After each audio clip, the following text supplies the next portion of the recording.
हिंदी साहित्य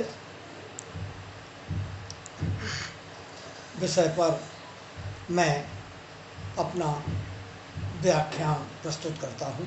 मैं doctor R.S. Raghuvanshi, प्राध्यापक हिंदी शासकीय गणेश शंकर विद्यार्थी महाविद्यालय मुंगावली और वर्तमान में प्राचार्य शासकीय गणेश शंकर विद्यार्थी महाविद्यालय मुंगावली तथा अतिरिक्त प्रभार शासकीय माधव महाविद्यालय चंदेरी।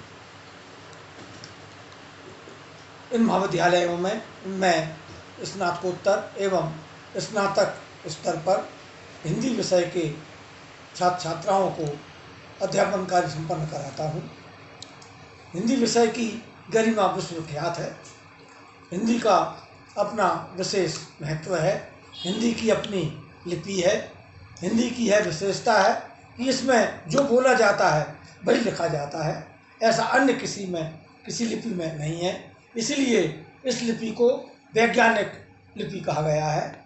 इसकी लिपि देवनागरी लिपि है। हिंदी की अपनी पहचान है। हिंदी साहित्य का प्रारंभ होता है 1050 संवत से, जिसमें चंदवरदाई की रचनाएं प्रामाणिक रूप से प्राप्त होती हैं। चंदवरदाई भारत के दिल्ली सुल्तान पृथ्वीराज चौहान के जीवन वृत्त पर आधारित ग्रंथ है, जिसमें महाकवि ने पृथ्वीराज चौहान के साथ स्वयं युद्ध में भाग लेकर उनकी वीरता का यशोगान किया है। इसके पश्चात भक्ति काल एक ऐसा काल आता है जिसके कवियों ने इस देश को बड़ा प्रभावित किया।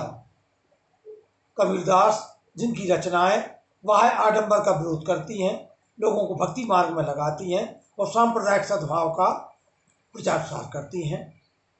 गोस्वामी तुलसीदास की रचनाएं समन्वयवादी रचनाएं हैं। वे समाज में समन्वय स्थापित करती हैं। जातिगत भेदभाव, ऊंच नीच का भेदभाव, राजा प्रजा का भेदभाव खत्म कर वे लोक मंगल की स्थापना करती हैं। इसी तरह से सूरदास की रचनाएं वात्सल्यमयी रचनाएं हैं। प्रेम और श्रृंगार की रचनाएं हैं जो लोगों को जीवन जीने की प्रेरणा देती हैं। इसके पश्चात आता है रीतिकाल। रीतिकाल का अपना एक विशेष महत्व है। आचार्य केशवदास इसके प्रणेता हैं। रीतिकाल में एक शैली विशेष पर रचनाएं लिखी गई। केशवदास की विश्व प्रसिद्ध रचना रामचंद्रिका छंदों के लिए बड़ी प्रसिद्ध है। आचार्य केशव ने इस ग्रंथ में विविध छंदों का प्रयोग किया। उनकी संवाद योजना सराहनीय है, जिसकी प्रशंसा आचार्य रामचंद्र शुक्ल ने भी की है। केशवदास को कठिन काव्य का प्रेत कहा जाता है। प्रेत से कोई भूत प्रेत से आशय नहीं है। प्रेत से आशय है प्रणेताशय। उन्होंने ऐसी कठिन शब्दावली का उपयोग किया है जिसका अर्थ निकालने में बड़े बड़े विद्वान भी अपने आप को असमर्थ पाते हैं। इसलिए उनको कठिन काव्य का प्रेत कहा जाता है। आचार्य केशव ने हमारे साहित्य को बड़ा प्रभावित किया। बिहारी, मतीराम, भूषण, पद्माकर रीतिकाल के प्रसिद्ध कवि हुए। बिहारी सतसई विश्व प्रसिद्ध है। जितनी रामचरितमानस की टीकाएं हुई हैं, उसके पश्चात यदि किसी की टीकाएं हुई तो वह बिहारी सतसई है। इसकी लोकप्रियता अपने आप में बेजोड़ है। इसके छोटे से दोहे अपने आप में पूर्ण भाव लिए हुए हैं। ये मुक्तक छंद है और इसलिए इनको गागर में सागर भरने का उदाहरण दिया जाता है। बिहारी का मुख्य वर्ण विषय श्रृंगार, ऋतु और प्रकृति, नीति तथा भक्ति हैं। इसके पश्चात आते हैं मतीराम कवि, जो रीतिकाल की रीतिबद्ध काव्यधारा के कवि हैं। पद्माकर भी इसी काव्यधारा के कवि हैं। भूषण इन सब में अलग हैं। वे अपने वीर शैली के लिए विख्यात हैं। उन्होंने हमारे आज के आदर्श चरित्र नायक छत्रपति शिवाजी का यशोगान किया है। स्वयं भूषण उनके साथ युद्ध में तलवार लेकर उतरते थे और उनकी शिवाजी की वीरता को देखकर मोहित होकर उनके ऊपर प्रशंसा के पद लिखते थे, जो आज भी पूरे समाज में बड़े लोकप्रिय हैं। आधुनिक काल का प्रारंभ भारतेंदु हरिश्चंद्र की रचनाओं से माना जाता है। भारतेंदु हरिश्चंद्र ने नव जागरण का काम किया। उन्होंने पूरे देश को जागृत किया, जन सामान्य को जागृत किया। मालूशाह द्विवेदी ने अपनी प्रसिद्ध पत्रिका सरस्वती के माध्यम से आधुनिक युग का श्री गणेश किया, जिसके प्रथम रचनाकार मैथिली शरण गुप्त हुए। मैथिली शरण गुप्त ने अपनी देशभक्ति रचनाओं से, राष्ट्रीय रचनाओं से पूरे देशवासियों को राष्ट्रीय एकता के सूत्र में बांधा। उनकी भारत भारती की वह प्रसिद्ध कविता मानस भवन में आर्यजन जिसकी उतारे आरती, उस समय पूरे देश में बड़े चाव से गाई जाती थी, जिससे अंग्रेज लोग भी बड़े भयभीत रहते थे। उनकी पंचवटी, उनका साकेत ग्रंथ हिंदी साहित्य की अमूल्य निधि हैं। वे ऋतु और प्रकृति के कवि के होने के साथ साथ राष्ट्रीय पुनर्जागरण तथा राष्ट्रीय एकता के कवि माने जाते हैं, राष्ट्रीय भावनाओं से ओतप्रोत कवि माने जाते हैं। इसके पश्चात आता है छायावाद। छायावाद के 4 आधार स्तंभ जयशंकर प्रसाद, सुमित्रा नंदन पंत, सूर्यकांत पाठी निराला तथा महादेव वर्मा माने जाते हैं। प्रसाद जी की रचनाएं देश को नवजागरण से, राष्ट्रीय भावना से ओतप्रोत करती हैं। जयशंकर प्रसाद बहुमुखी प्रतिभा के धनी थे। वे एक साथ कवि, उपन्यासकार, नाटककार, गद्यकार और कहानीकार थे। उनकी कहानियां पुरस्कार, आकाशदीप प्रेरणाप्रद कहानियां हैं। उनकी कामायनी, झरना लोगों को प्रेरणा देती हैं।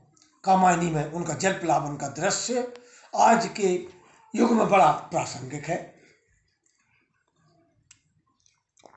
उनका वह प्रसिद्ध गीत बीती विभावरी जागरी, अंबर पनघट में डुबो रही तारा घट ऊषा नागरी, वास्तव में भारतवासियों को अंग्रेजों के विरुद्ध जागृत होने का संदेश देता है। सुमित्रा नंदन पंत प्रकृति के सुकुमार कवि कहे जाते हैं। एक बार विश्व प्रसिद्ध वैज्ञानिक वाइल ने कहा था कि मैं मनुष्य से कम प्यार नहीं करता, पर प्रकृति से अधिक प्यार करता हूँ। यही बात हम सुमित्रा नंदन पंत में पाते हैं। वे प्रकृति चित्रण के अद्वितीय कवि हैं। उनकी विश्व प्रसिद्ध कविता बादल, नौका विहार हिंदी साहित्य में बड़े चाव से पढ़ी जाती हैं। उनका लोकायतन महाकाव्य, पल्लव महाकाव्य, आदर्श महाकाव्य हैं, जो प्रकृति प्रेम से ओतप्रोत है। जब सूर्यकांत पाठी निराला विद्रोही कवि माने जाते हैं। वे परंपराओं से विद्रोह करते हैं और साथ साथ छायावादी कवि भी हैं, प्रकृति प्रेम में डूबे हुए कवि हैं। उनका दृष्टिकोण लोगों को जागरण का रहा। जागो फिर एक बार उनकी प्रसिद्ध कविता लोगों को अंग्रेजों के विरुद्ध जागरण का संदेश देती है। उनकी जूही की कली कोमल भावनाओं की कविता है। उनकी कुकुरमुत्ता विद्रोही की कविता है, जो पूंजीवाद के विरुद्ध शोषक वर्ग का पक्ष लेती है। महादेव वर्मा आधुनिक युग की मीरा कही जाती हैं। मीरा के काव्य में जैसी वेदना है, जैसी तड़पन है, कृष्ण भक्ति की जैसी ललक है, वही भाव महादेव वर्मा काव्य में देखने को मिलते हैं। मैं नीर भरी दुख की बदली, विस्तृत नभ का कोई कोना, मेरा न कभी अपना होना, परिचय इतना इतिहास यही, उमड़ी कल थी मिट आज चली। वास्तव में मीरा की रचनाएं लोगों को जागृति का संदेश देती हैं। जिस समय महात्मा गांधी अंग्रेजों के विरुद्ध असहयोग आंदोलन कर रहे थे, उन्होंने समस्त भारतवासियों का आह्वान किया कि सभी को अंग्रेजों के विरुद्ध आंदोलन में जुट जाना चाहिए। पर ऐसा नहीं कि सभी लोग सड़कों पर आकर अंग्रेजों के विरुद्ध चिल्लाएं। जिसमें जैसी सामर्थ्य है वह देश में जागरण का काम करें। तो हमारे उस समय के इन कवियों ने, जयशंकर प्रसाद ने, सूर्यकांत पाठी निराला ने, महादेव वर्मा ने साहित्य का माध्यम बनाया। इन्होंने साहित्य के माध्यम से जन जागृति की। महादेव वर्मा के वे ऐतिहासिक पात्र लक्ष्मण, रामा, घीसा वास्तव में जन जागरण का संदेश देते हैं, जो लोगों को अंग्रेजों के विरुद्ध एकजुट होने का संदेश दे रहे हैं। माखनलाल चतुर्वेदी की कैदी और कोकला कविता, उनकी वह प्रसिद्ध कविता चाहे नहीं मैं सुरवाला के गहनों में गूंथा जाऊं, जो एक पुस्तकीय अभिलाषा है, वह देश प्रेम के लिए मर मिटने का संदेश देती है। उसी समय रामधारी सिंह दिनकर नवजागरण का संदेश दे रहे थे। उनकी हिमालय कविता वास्तव में जन जागरण की कविता है। वे हिमालय से आह्वान करते हैं कि आप समस्त भारतवासियों को जगाएं कि जिससे वे अंग्रेजों के विरुद्ध संघर्ष करें, अंग्रेजों को भारत से भागने के लिए विवश कर दें। उनकी रश्मि रथी वास्तव में कृष्ण के संदेश के माध्यम से भारतवासियों को जागरण का संदेश है। महाभारत की कथा पर आधारित उनकी रचनाएं ब्रह्मा से कुछ रखा भाग्य में मनुष्य नहीं लाया है हमको जन जागरण का संदेश देती है। वे नवयुवकों को संदेश देते हैं, सेनानी करो पयाण, अब है भावी इतिहास तुम्हारा है, ये नखत अमा के बुझते हैं, सारा आकाश तुम्हारा है। हमको जन जागरण का संदेश देती हैं।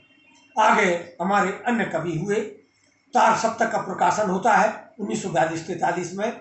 सच्चिदानंद हीरानंद वात्सायन नग्गे नई कविता का सूत्रपात करते हैं, उसमें बहुत से नए कवि जोड़ते हैं। हमारे अशोकनगर के कवि गिरजा कुमार माथुर की रचनाएं उसमें संकलित होती हैं, जो समस्त भारतवासियों को जागरण का संदेश देती हैं। कविता अपनी कर्मठ बदलती है, उसका कथ्य, शिल्प, भाषा सब कुछ बदलते हैं। नई कविता का सूत्रपात लगभग 1930 से हो जाता है, जिसमें समस्त कवि नए शिल्प, नए छंद, नए विषय वस्तुओं पर अपनी रचनाएं लिखते हैं। वो भारतवासियों को जन जागरण का संदेश देते हैं। हम सबको आवश्यकता है कि हिंदी साहित्य की रचनाओं से लाभ लेकर हम अपने देश को उन्नति के पथ पर अग्रसर करें। हिंदी की एक एक रचना हमको प्रेरणा देती है, उसकी एक एक पंक्ति हमको नव जागरण का संदेश देती है। बहुत बहुत धन्यवाद।